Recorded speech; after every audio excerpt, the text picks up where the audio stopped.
Pengaruh interaksi sosial dalam kehidupan sosial dan kebangsaan.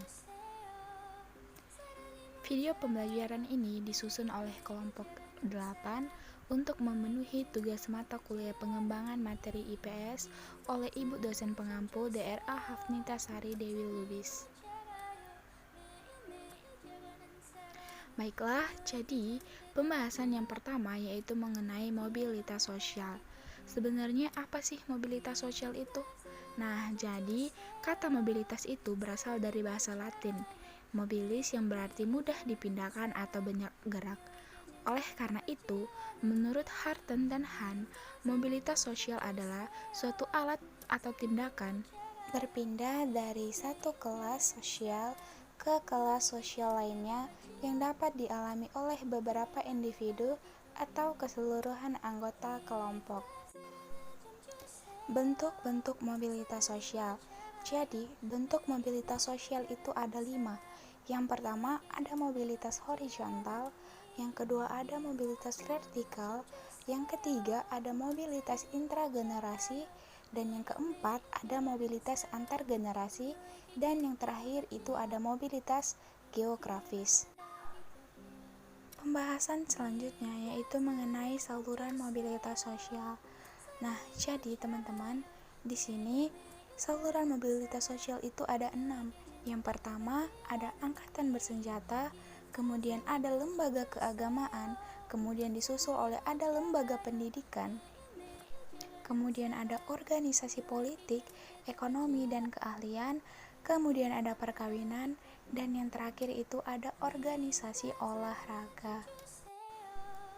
Selanjutnya, pembahasan yang akan kita kaji mengenai saluran mobilitas sosial. Jadi, ada 6 saluran mobilitas sosial, di mana yang diawali dengan motivasi, pendidikan, migrasi, prestasi, keahlian dan pelatihan, dan yang terakhir itu ada industrialisasi. Nah, setelah kita mengkaji mengenai faktor pendukung mobilitas sosial, selanjutnya kita akan membahas mengenai faktor penghambat mobilitas sosial. Nah, jadi teman-teman, ada 6 faktor yang dapat menghambat mobilitas sosial itu sendiri.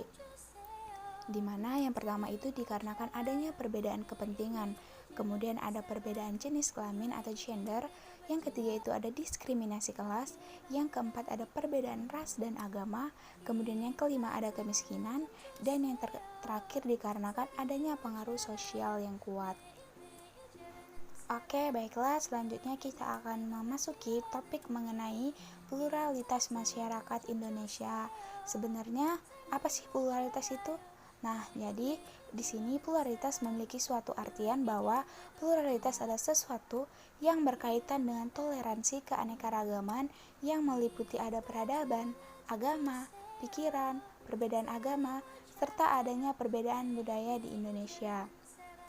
Sementara itu, pluralisme dapat dipahami sebagai suatu paham ataupun ajaran ataupun keyakinan yang menerima keanekaragaman sebagai suatu realitas.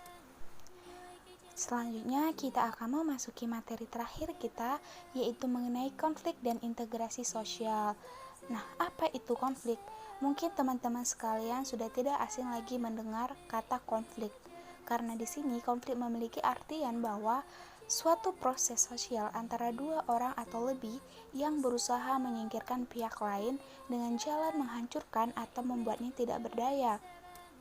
Sebaliknya, di sini integrasi sosial memiliki pengertian timbal balik dari konflik itu sendiri, di mana dalam konteks kehidupan masyarakat, integrasi sosial diartikan sebagai proses penyesuaian unsur-unsur yang berbeda di masyarakat dan memiliki keserasian fungsi. Oke, baiklah teman-teman, segitu saja pembahasan singkat yang bisa saya berikan terkait dengan pengaruh interaksi sosial terhadap kehidupan sosial dan kebangsaan. Semoga bermanfaat untuk teman-teman sekalian. Sekian dan terima kasih.